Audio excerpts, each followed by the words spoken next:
Man finds tunnel in basement, quickly realizes he's not alone.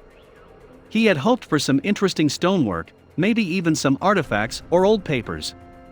But as the flash illuminated the space, and he saw what was really in there with him, he felt his body tense and heart race. He needed to run away, and fast. Kyle snapped another photo, and then moved on to a new room. It might have been a housewarming party for his friends, but he would still be their designated, professional photographer. After all, he had loved the art form since he was a kid, and this house was too interesting to pass up. You could tell the Ybor residence was steeped in history just by looking at the design. He parted from the crowd and wandered into the basement. There was so much down there the previous owners had left behind. As he sifted through the piles, looking for interesting snapshots, he noticed a rusted door latch. His curiosity spiked and he scrambled to see what was behind. Inside was moss-covered bricks that trailed off into the darkness. The smell of mold and decay filled his nose. This was amazing. He loved adventure photography, and this place was like a dream. Little did he know, he wouldn't make it very far. Each step was slow and careful, but his heart was racing with excitement. He pressed the shutter button and the bright flash filled the tunnel. A little further in, it seemed to open up. It called to him. As he crept into the new room, he let off another flash. This time, he saw eyes, many of them. They were dull and lifeless. The faces were pale and covered in black spots. A scream escaped his lips and his fingers slipped. The camera flashed off countless photos.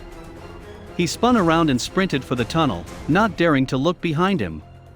People were living in there? By the time he reached the door, there were already people waiting for him. Kyle ran into his friends. They had heard his screams and came to inspect. He pointed down the tunnel. There were people in there. He handed his camera to his friend so he could find something to bar the door with. The rest huddled around the monitor to check the photos. One of them gasped. "You saw this down there?" "You sure?" his friend asked.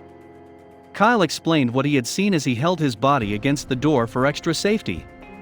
It only got worse when another pulled out the phone and called 911. What else was in those photos? How much danger were they really in? "You can get away from the door," his friend said. "It's not what you think." Kyle shook his head adamantly and stood firm. But when they turned the monitor around to show him the truth of his pictures, he felt his face turn bright red. They were indeed eyes and very lifeless, because they were portrait drawings. And it wasn't just one or two. There were dozens. And under each picture were two letters. There was one photo in particular that made him understand why the cops were coming. It even made him want to stay far away. One of the accidental photos showed the far end of the room was collapsed. Since it was on their property and could still cave in the rest of the way, it wasn't safe for anyone to venture in again. The next day, when the cops finally arrived, there was another surprise waiting. The officers immediately sealed up, but it wasn't just for the family's safety. Kyle listened in awe as they explained that the city was full of historic tunnels. Some of them were dangerous because of their age, but others lead to places civilians shouldn't go. There were no answers, however, about what the portraits were. It became an instant obsession for Kyle. The problem was, all he had to go on were some blurred photos and a few initials. It took months of research, phone calls, and dead ends before he had enough to form an interesting theory he had to share with everyone. There was an old brewery only a few streets away from where their friends had bought the house. The idea was that the tunnels were there as safe ways to bring in supplies during Prohibition.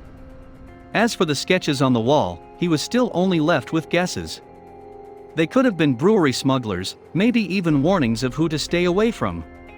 Since he wasn't allowed to go back into the room, all he could do was press on.